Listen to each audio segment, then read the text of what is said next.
This is No BS Job Search Advice Radio, episode 2700. I'm Jeff Altman, the Big Game Hunter, and welcome to a milestone show. Episode 2700 is indicative of having invested a lot of my personal time and effort into serving you, my audience, during times where you may be struggling. And I thought I would bring out an interview I did probably about 2 years ago with a woman named Cheryl Grace, who has her own show. And you can find her on LinkedIn. You can find her in Apple Podcasts. Excuse me. This is a show I did with her. You know, she interviewed a number of people, and I was the last one on the schedule. And I think I faked my fatigue pretty well. And I talk about how to effectively interview. And it's a condensed version of coaching that I do for people. If you can watch it on Spotify, Cheryl puts up a couple of cards that kind of summarize what I'm saying, but it's not necessary. You can listen to it wherever you like. I want to thank you for listening or watching the show for however long it's been. You are the reason I keep doing this show year in and year out. And I'll be back in just one moment. So Jeff is going to talk to us today about the importance of interviewing, and he's going to give us some tips on how to make sure you're nailing those interviews. So Jeff, what tips do you have for our mentees? Well, I'm going to start off with the premise that most people know the typical format for an interview.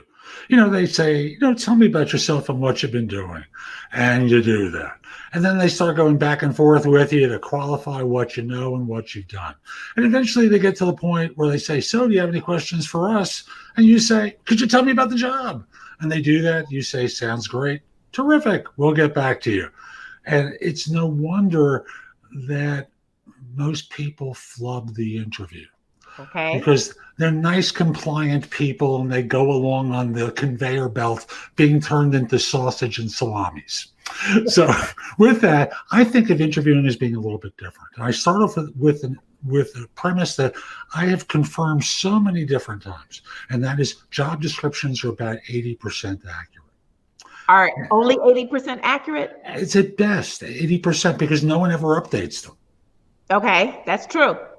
So the result winds up being that you walk into an interview and you don't know which 20% isn't right and where the emphasis of the job is. Wow.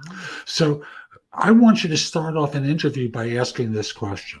Hey, thanks so much for making time to meet with me today. I spoke with Cheryl about the role, and she gave me a brief description, but I want to get your take on it. Could you tell me about the job as you see it and what I can do to help? And the first thing that does is it draws them into the conversation, and they're going to tell you the current thinking about the job. So that way you can talk about what you've done that matters to them and not just talk about what you've done, which could be completely different than what they care about. Love it. And every hiring manager I know who I coach also loves it because they recognize the flaw in the process once I say this. Right. And then you let them go to tell me about yourself. And instead of answering it the typical way, here's the way you should answer it. I've been in the field for however long it's been. And for the last few years, I've been working for so-and-so, or I've done this and that and this and that. And you reference the previous firm and do much the same thing. And here's the key phrase you've got to use. But what probably is most relevant for this role is my experience with fill in the blank. Love it. Love it, Jeff. Thank you. Because what it does is connect the dots for the interviewer. Yes. So they don't have to work so hard. Yes. Yes. And as such, every answer to questions should be about a minute to a minute 20 in order to ensure you don't lose their attention because they've got lots of things going on in the course of their day. Okay, so Jeff, I need you to repeat that because we've had a couple of instances where some of the mentees have given really, really long responses. And so I need you to repeat that point. My pleasure, because you have to remember we live in an ADHD culture. We're all clicking away really fast, right? TV doesn't keep us engaged. We go to something else. And interviewers are no different. You've got to give them the information quickly in 1 minute to 1 minute 15 tops. If you slip and you go to 1 minute 20, it's okay. But you cannot do a soliloquy as though you're performing Hamlet. You have to give them the information or else you lose them. It's so true. It is so true. I've been in interviews before where I've interviewed someone for a job, and like I really don't want to like nod off in the middle of their and they've got great information. It's just too much, and my brain can't absorb all of it. Right. Just make it easy for the interviewer to want to continue the conversation. Yeah. And then after this, they'll normally go to a part of the conversation where they'll ask you to tell them about experiences that you've had that are relevant. And this is where I go into story time. And stories follow a simple format. If you're inexperienced, you probably have heard of the STAR acronym: situation or task, action, result. And the result has some quantifiable measure to it: money saved, money earned, percentage improvement. So if you're in a role where there's no sense of how much you're financially impactful, then you talk about a percentage improvement over the norm. And the other acronym, if you're more experienced, is SOAR, SOAR, situation, objective, action, result. So this way you contextualize everything for the interviewer to give them a sense of impact. And there's always a difference as you're contextualizing this between a $5,000 project, a $500,000 project, 5 million, 50 million, 500 million, and beyond. And thus you want to give them a sense of size and scope and what it was that you stepped into. That's the situation, and what you had to do to get it done. So can you give me an example between STAR and SOAR? So with STAR is geared toward junior people. So you may just say, my manager assigned me to do such and such, or I was asked to do such and such. That becomes situation or task. So what I did was, and then you tell them about what you did. What the result was, I was able to finish 4 days early and thus be able to go back to everyone and see whether this met their needs and yada, yada, yada. With SOAR, I'll deal with a more senior person. You're a manager, you're a director, you're a leader in an organization. And thus you might talk about, I stepped into a situation where my predecessor left on short notice. As I stepped into it, I saw right away that they were behind the 8 ball. They were probably 2-3 weeks behind at this point. And what we had to do was get this done no matter what. That becomes the objective. So what I did was, and you talk about what I did was is the action with the result. And I met with the different people who be using this, and I got this result with money saved, money earned, etc. And that's the R. So that's SOAR. Right. Love it. Love it. And it also is very much in sync with how I've been mentoring my mentees regarding their resumes to make them accomplishment-based, not responsibility-based, because so many people, I was responsible for this, this, and that. Well, that's great, but what did you do and how well did you do it? Right.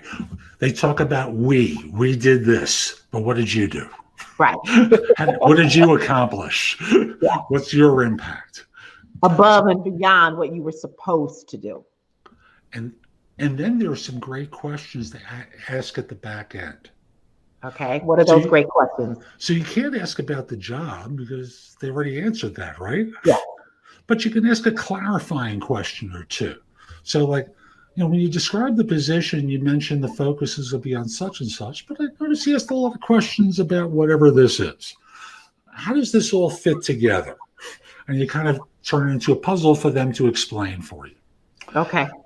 Then let's say you hire me and I come on board.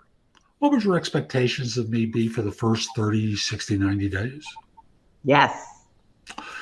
Next question is, and let's say I'm on board and it's a year from now, and you are thrilled with the decision you made to hire me.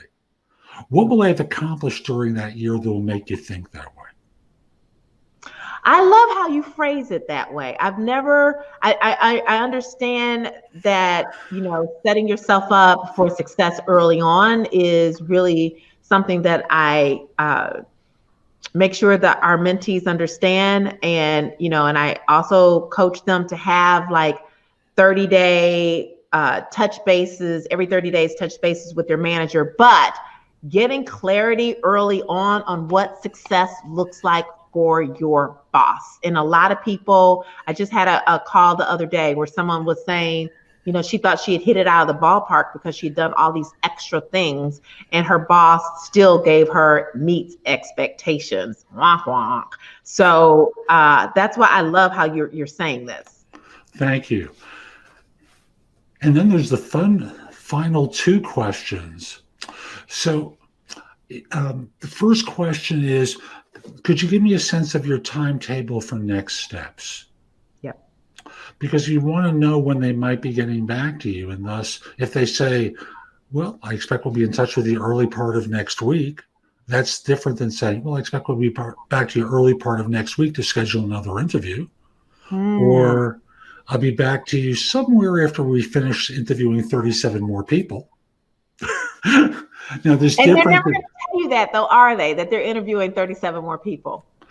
Well, they're signaling that they're still dating and they're not ready to get married. Yeah. And thus, it's important to know that to manage your own expectations, right? Yes. Yes. And here's my favorite one. It's the final question before you say, oh, I'm interested, if that's true. Is there anything that you've heard or not heard that gives you reason to hesitate about my candidacy or my suitability for this role? Because sometimes they're not really skillful interviewers. And thus they ask questions that lead you in one direction, and they really want you to go a different one. And thus this gives you one last chance to cut at it and to figure out where the deficiency is in their mind. And the way to respond to that is by going, oh, when you asked that question about such and such, oh, you were looking for my experience with this, not that. Would it be okay if I walked you through it? Yeah. It's a light bulb moment that goes off in your head. It's like, oh, I could have answered it this way. I love that. And on their side, it's a light bulb moment for them that, you did have this experience and they just framed it in a way that directed you in a different manner. And one more thing I just want to point out. Actually, two, if that's okay. That's okay. Thank you. Number one is you're an actor on the stage. You're putting on a performance. When firms hire, competence is only one thing that they're looking for. They look for self-confidence, character, chemistry, maybe a little bit of charisma, all of which adds up to, we trust him, we trust her to do this role. They're going to be low maintenance. I don't have to worry about them. Low maintenance employees are the best, Jeff, the best. Absolutely right. Absolutely. And thus, they don't want to ever worry about someone. So your goal is to convince them through your manner that you're qualified, not just what you say. And the last thing is, every great athlete I know practices, and every great entertainer I know rehearses. But job hunters go on interviews, and the first time the words ever come out of their mouth are at the interview, and then they wonder why they don't ace it. Yeah. They never, we don't have the script for the play. Yeah. And thus, it's no wonder that they walk in, they can't ad-lib. Yes. So, you're right. You're right. One of the exercises that we gave one of our mentees was to record herself answering questions and to listen to that recording. And then we also had someone else listen to her recorded answers. And I think it was very helpful. Practice makes perfect. You're absolutely right. And mock interviews are the ideal in the way of practice. And if that's not available, you practice delivering your lines to the mirror. Yeah. And thus you get better and you make your mistakes in advance so that in this way you get them out of your system, self-correct before you lose an opportunity that you really want to have. So that's today's show. I hope you found it helpful. And if you did, here are a few ways that you can get more from me. First of all, visit my website, thebiggamehunter.us. There's a ton in the blog that can help you that's absolutely free. Go to the blog, go exploring. Like I said, a lot there to help you. If you want the important things coalesced for you, you can find out about my video courses that you can rent or buy, my books and guides. Again, there's a lot available through the site. And if you've got a question for me, press the schedule button, schedule time for trusted advisor services so I can answer your questions, or hire me to coach you if you're in an earlier stage of your search. I'd be very happy to help you. Hope you have a terrific day, and most importantly, be great. Take care.